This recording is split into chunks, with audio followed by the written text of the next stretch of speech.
Across Russia, vigils over Alexei Navalny's death were met with a heavy police presence. For years, the Kremlin has cracked down on supporters of the man seen as its fiercest critic. Saturday was no exception. Arrests continued as the world received confirmation of his passing. Alexei Navalny убит. A spokesperson for Navalny alleges he was murdered and Russia is keeping the location of his body a secret. Officials at the Arctic prison camp, where Navalny was serving a 19-year sentence for extremism, have told his mother he died of sudden death syndrome. She and Navalny's lawyers are struggling to reclaim his remains after the removal of her son's body from the prison for a potential autopsy by Russian authorities. We don't know for sure where it is.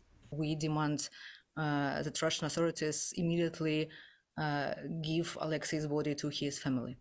As his family searched for answers they may never get, and police arrested dozens of Russians who laid flowers at memorials, Navalny's political allies blamed President Vladimir Putin for killing his only real opponent less than a month before an election that could keep him in power until at least 2030.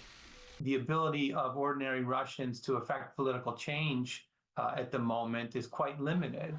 So whether any politician currently in Russia takes up Navalny's mantle, I think is rather unlikely. The loss of Navalny loomed large at a security conference in Germany, where G7 foreign ministers called on Russia to fully clarify the circumstances surrounding his last moments.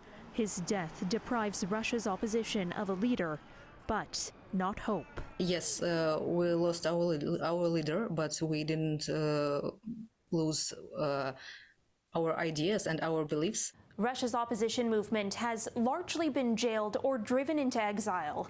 A Russian legal rights group says at least 340 people have been arrested while paying tribute to Navalny in more than 30 Russian cities.